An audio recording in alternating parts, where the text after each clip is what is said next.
Hey folks, it is your friend in flowers, Lisa Mason Ziegler, coming to you on an absolutely gorgeous day.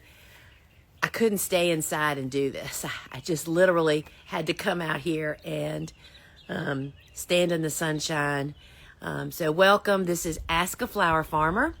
And for the next 30 minutes or so, I will do my best to answer your questions that you post down in that bubble at the bottom of your screen that has the question mark in it. That way your question doesn't get swept away in all of the people joining and coming and going, right? So post your questions about anything about growing cut flowers, seed starting, cool flowers, whatever you've got, flower farming business. Whatever you've got, I'll do my best to try to give you an answer or tell you I just don't know, right? So I have a couple things I want to tell you about while we're waiting for the questions to really get started. So first off, we are dead in the middle of cool flowers, very early spring planting. It's worked out beautifully. See the bed with the white, that's a row cover. Bobo just put it down. We're getting ready to bring our row covers back out. Because we're doing another deep dive in a few days. But our planting window for cool flowers for very early spring is Valentine's Day to March 1st. And that you have wiggle room, but we are actually hitting it, y'all. So she has been planting 1,000 or so transplants of stock this morning. She'll be doing some straw flowers. We have some Sweet William, some Amobium. I could go on and on. We have all kinds of stuff to be planted. So that's what's happening here on the farm. Those beds that she's planting into were prepared last fall. They've been sitting there empty all winter long, waiting for their chance. And this is their actual chance. So I have a couple things to tell you about. First off, I don't know if y'all have heard that I'm doing the sales, where to sell your cut flowers free live masterclass. I'm doing 4 of them. So first one's on Friday, then there's one on Saturday, and there's 2 other dates. You can comment sales here, and we'll DM you the invite, or you can just visit thegardenersworkshop.com, and it's at the top of every page. And friends, I'm telling you, if you are struggling with not selling your flowers, there's good reasons for that, you know, and it's not some mystery. And most often it's because people just don't have enough customers, and they don't know where to look for customers. And so this free live masterclass, I hope, really takes the scariest part of selling flowers out. It's like, what are my options, right? If you just knew where to do it. So would love for you to get on board. So comment sales and we will DM you the request, or you can simply head to thegardenersworkshop.com. It's at the top of every single page. Now on Friday, on our live shopping show, I am going to be this week doing salvia cuttings and sunflowers, start talking about our early bird suns. And so join the live shopping show. And if you've never done that, I mean, y'all, it's kind of like, to know what it's like QVC, but it's me with our stuff and showing you how to use it and when we use it. And that's what it's all about. So we have our own app. You can comment app here. I think, is that still true? I believe it is. APP. And we'll DM you the link to get it. It's free. Or you can just go to your phone's app store and search Gardener's Workshop and download the shop app. And you can join me on Fridays. You can actually watch replays inside the app. But even better than that is I give away like a $25 store credit every week.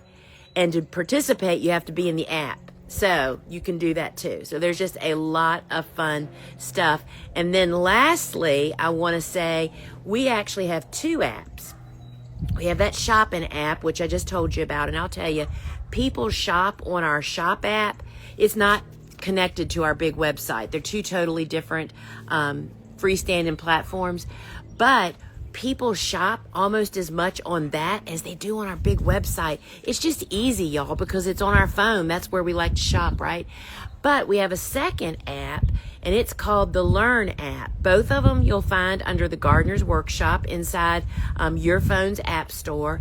And the Learn app is, first off, anybody can download the app, because guess what? There's a free course ready and waiting in there for you, for anybody that downloads the app. But if you're a member of my membership, the Flower Farmer Club, that's where you would find that, as well as any courses you've purchased from us under that same email address. So what it does is puts all your education in one convenient spot.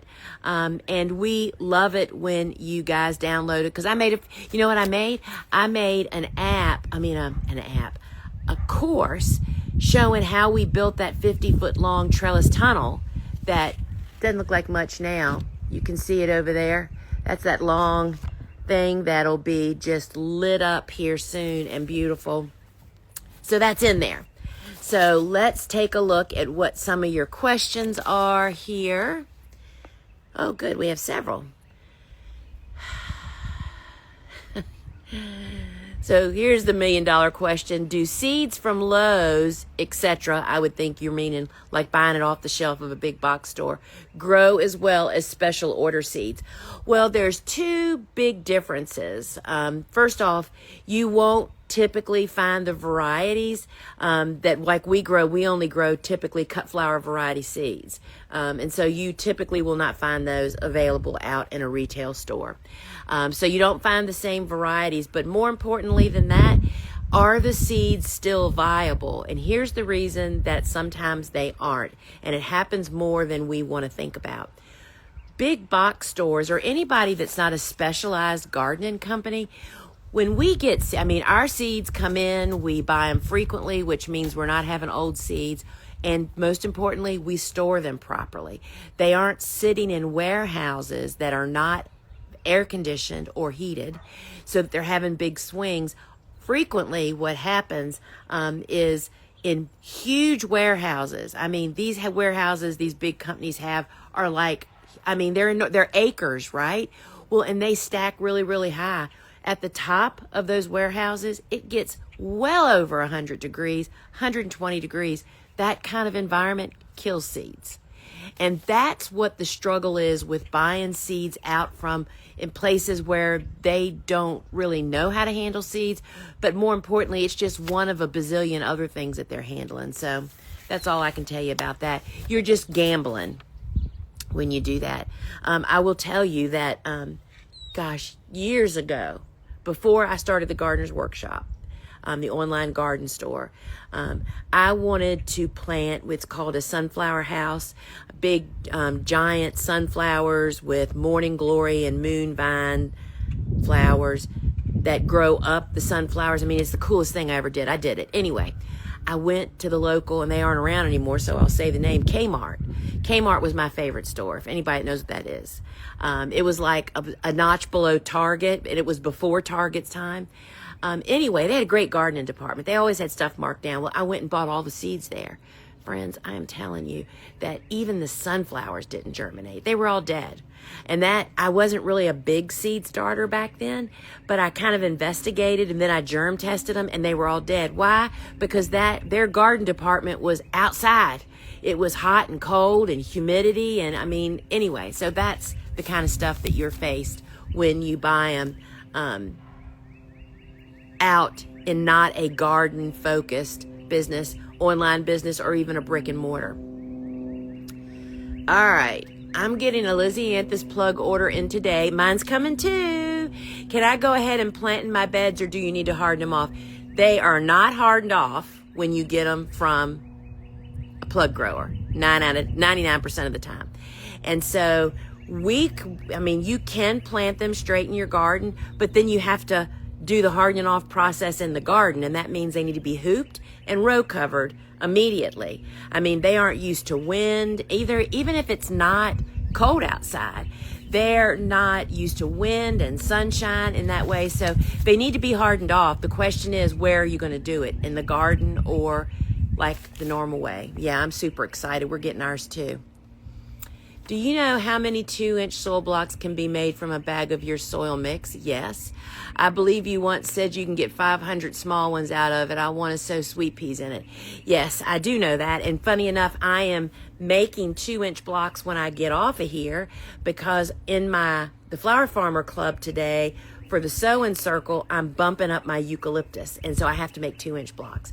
So the small 6-quart bag of ready-made mix that we sell, in fact, we've done another test, or we did another trial, it actually makes 600 plus small soil blocks. But for 2-inch blocks, it'll only make like 32. So that's like the big push of why we always go small when we can. But that is the comparison for that, because I need to make, I think I need to make 3 trays of 32 for my eucalyptus. Anyway, so hope that helps you out. If I have leftover seeds from last year that were stored properly in the mud room with silica packs in them, are they still viable? Would you use them? So, I mean, that's the probably, but you can do germination tests, which I find to be a pain in the neck, where you roll them up in a wet paper towel and put them in a plastic bag and put them in a warm spot and see, you put like 20 seeds. And if half of them sprout, that means that germination's only 50%. If almost all of them sprout, that means it's like 85 or 90%, which is really good. For us, what we, after many years, we have struggled through seed storage, seed leftovers, seed extra, seed everything for all these years. And right before we really, several years ago, I made the switch. We no longer really hold bulk seed at all here on the farm. We literally send our order to the gardener's workshop and somebody brings it here to the farm. That way I always know I have fresh seed. And because there's some seeds like larkspur or any coated seed that really does not have a shelf life over a year, no matter what you do to them. They just are not that viable after a year. So what my goal became was to either really ensure that I had stellar seed storage situation. We stored them in the freezer with desiccants. We knew all those steps, and anybody that needs it, over at thegardenersworkshop.com, if you go to the free resources and go to the blog and just search within the blog, there's a search bar in the middle of the page. I think if you put store, S-T-O-R-E, it'll bring up a short article that Rhonda did, our resident master gardener, warehouse, now retired manager, wrote a short and down and dirty of how to store seeds. You can get that. But we now typically just don't sit on seeds, so we don't have to make that decision, because there's nothing more frustrating, that question mark in your mind. Did I screw it up, or are the seeds dead, So hope that helps. Once my cool seedlings germinate, what should the room temperature be? So cool season hardy annuals grow best at 65 to 70. And once there's nothing really sprouting in that room, because my heat mat is in the same room as the grow lights are, once there's nobody on the heat mat, I tend to bump up the heat, which for us, that just means closing the door a little bit more, to closer to 70, because you get the best vegetative growth, meaning, okay, cool grows what's in the soil, roots, warmish grows the top part, right? So once we're like done with the root part, or at least getting them started, then we warm it up in there a little bit, especially like right now when I'm like, okay, hurry up and grow faster. I want Bobo to plant you next week. You know what I mean? So warmth leads to vegetative growth. So 70 degrees is like a perfect world for that.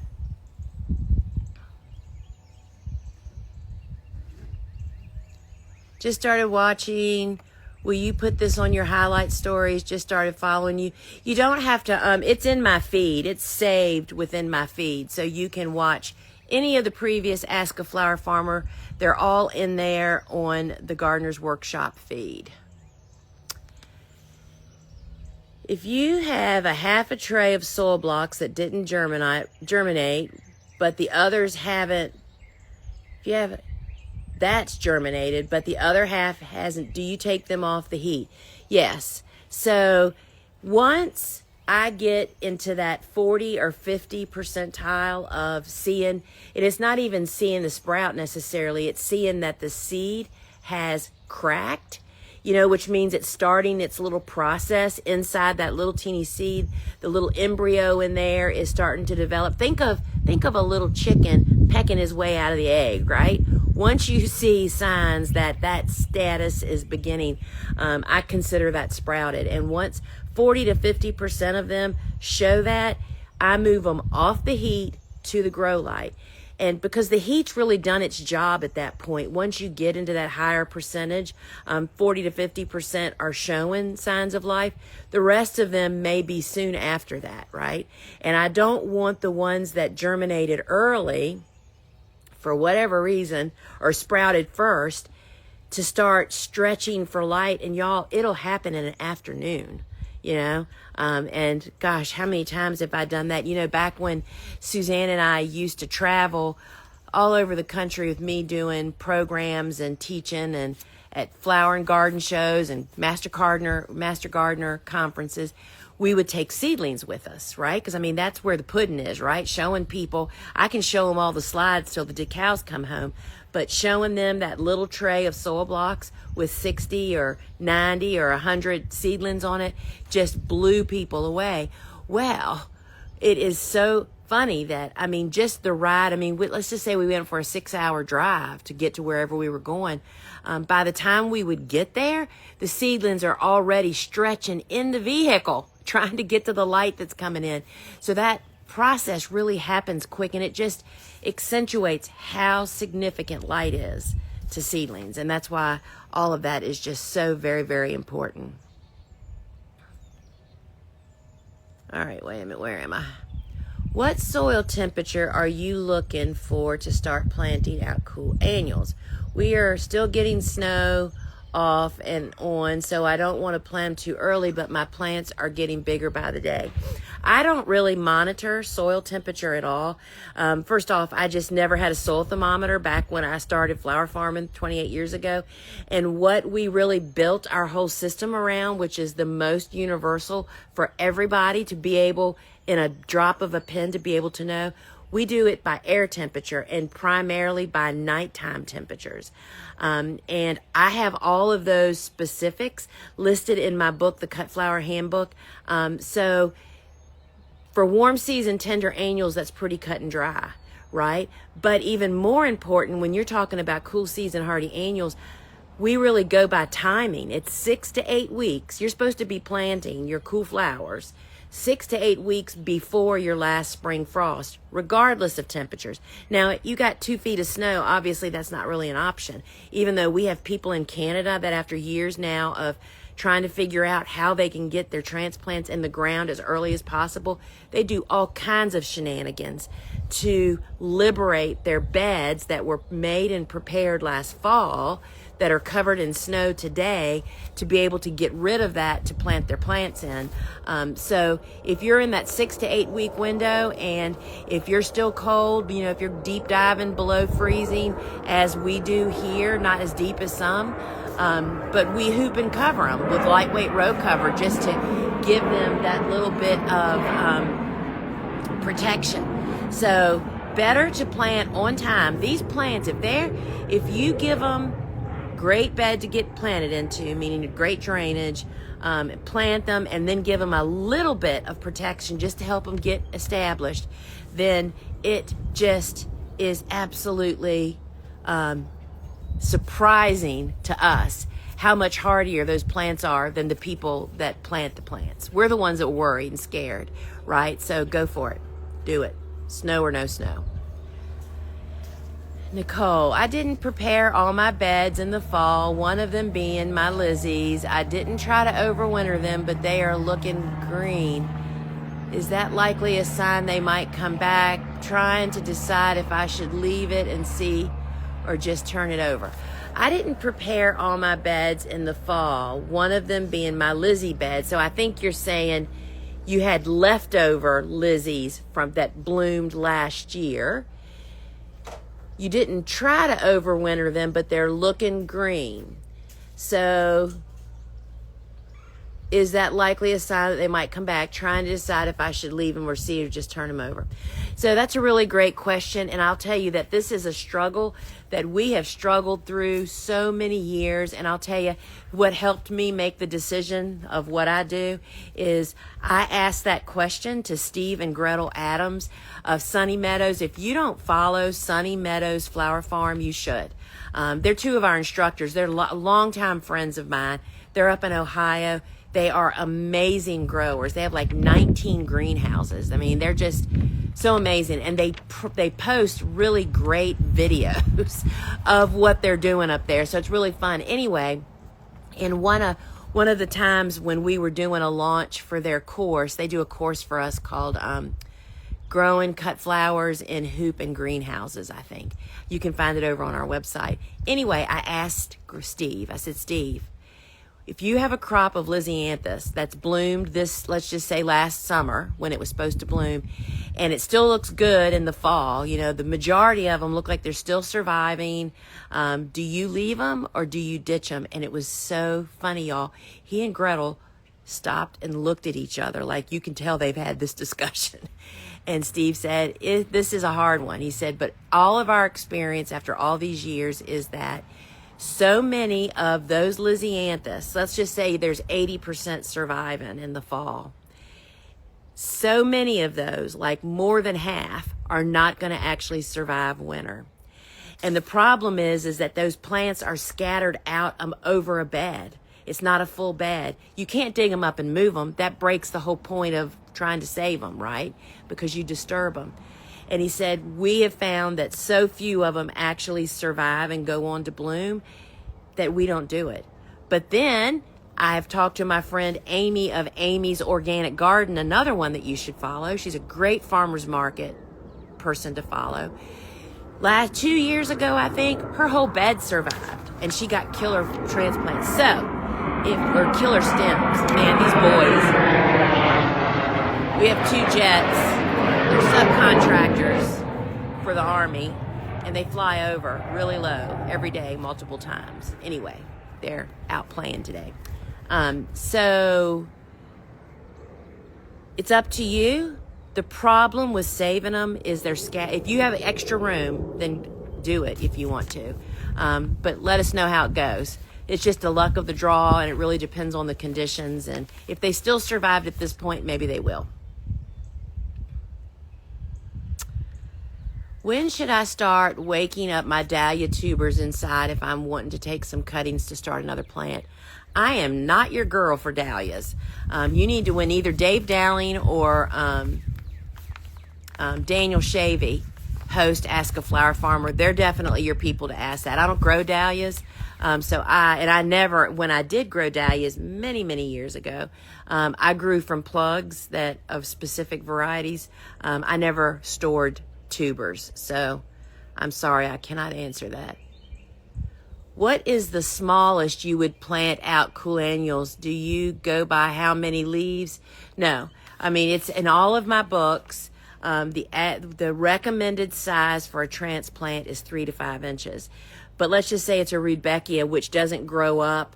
They grow big leaves, so a leaf would be 3 to 5 inches. That's just an indication that it's a sturdy enough little plant to take that being planted and then to actually sustain outdoor environment, right?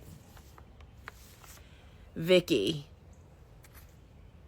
do the soil blocks fall apart after a few waterings? They do not. I've been soil blocking, golly day, I think it's 30 years, we figured out the other day. While you can make soil blocks out of any soil material, there is definitely some soil recipes that are better for soil blocking than others. And not only for growing a healthy, really sturdy little transplant, but also for binding together. So think about this.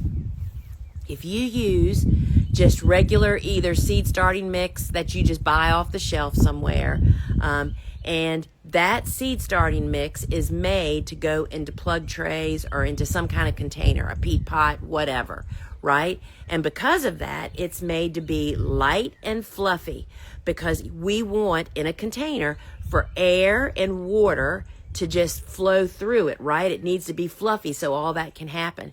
Well, you need the complete opposite for a soil block.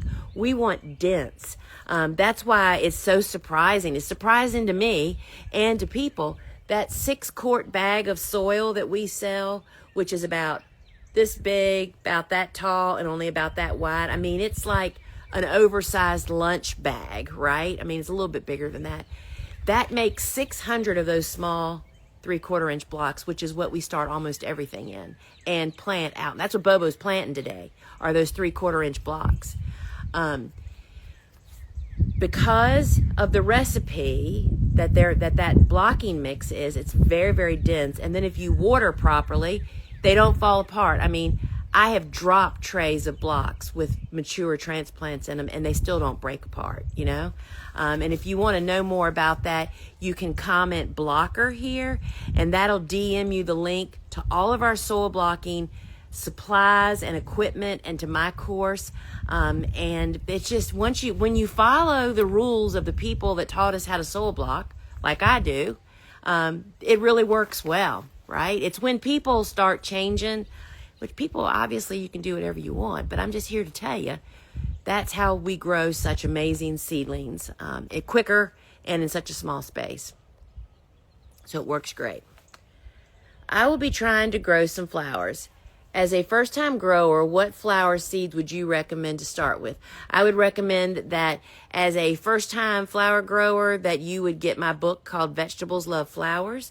It's not a book about vegetables. It's about growing a small cutting garden. And I recommend 10 cool and 10 warm, and tell you how to succession plant. And that will give you everything you need to be successful, from building your beds to taking care of the bed and cutting them and everything else.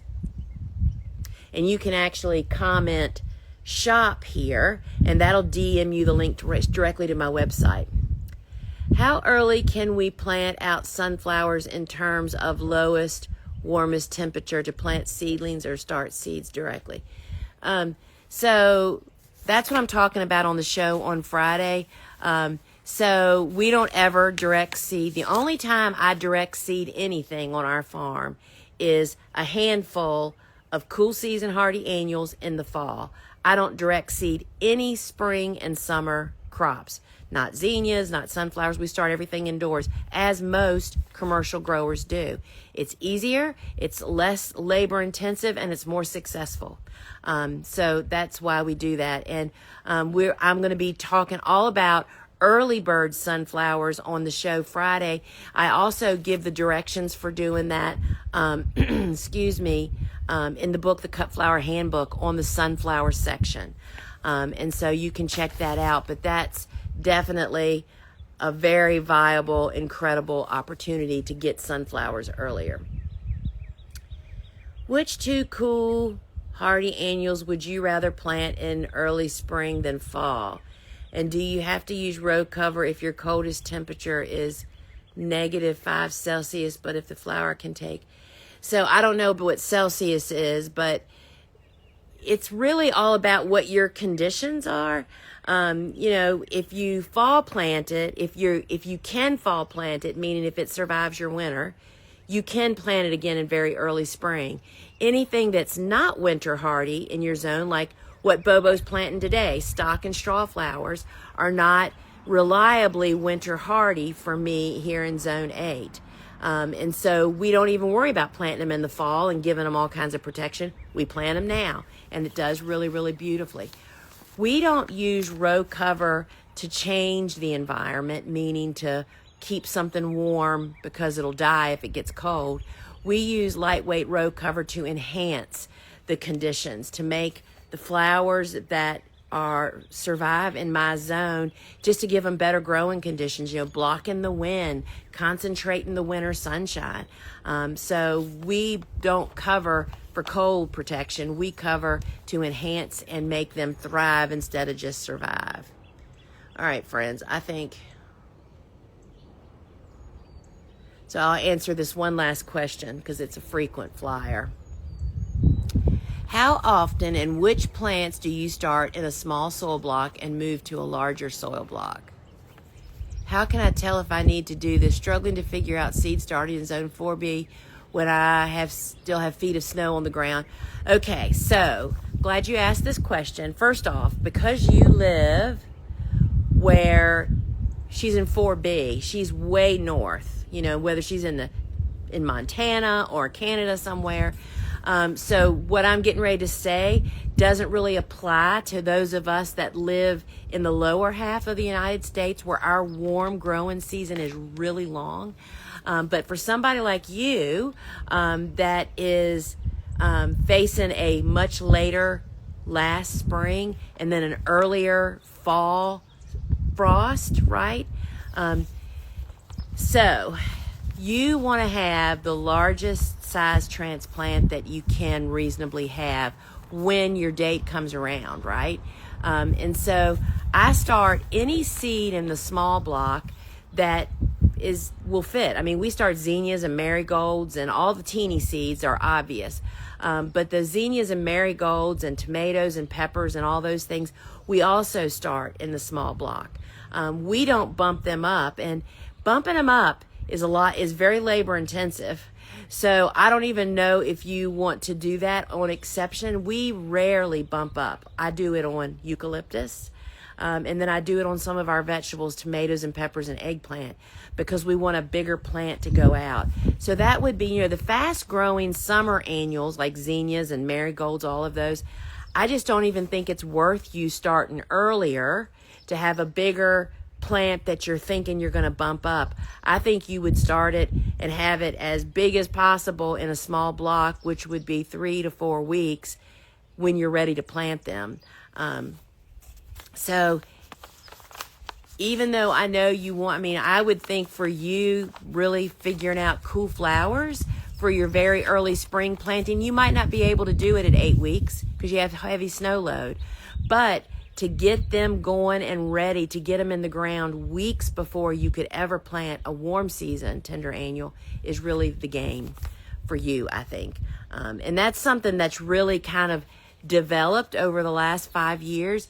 Is people often automatically only think of cool flowers with fall planting, but friends, there's a second planting opportunity that everybody can take, and that's very early spring. And those people that live in deep winter conditions that perhaps don't fall plant anything really take advantage of very early spring. And maybe it isn't 6 to 8 weeks for you. Maybe it only works out to be 4 weeks before your last frost date. It's still earlier than any warm season. And what has happened through the years is those growers that have been experimenting with that very early spring planting have found ways to get earlier and earlier because they've seen the great results of having more established plants earlier, getting blooms earlier, the whole 9 yards. So friends, I just want to remind you again about my free webinar. The first one happens on this Friday. Where do you sell cut flowers? I'm going to be reviewing 14 different ways to sell flowers, or to sell flowers to and through. You don't want to miss it, friends. This is one of my favorite topics to talk about. It's free. You can comment sales here, and we will DM you the invite. You have to request to get the link to join the live program. And at the end, I do a little Q&A. And friends, it's going to be good. So do not miss this opportunity. So the first, I was just thinking, there's one Friday and there's one Saturday, then there's 2 next week. So be sure to check that out, and remember to join me on the live shopping show on Friday. I'm doing salvia cuttings and planting sunflowers, seeds, starting sunflower seeds. So I hope to see you there, friends. Ciao.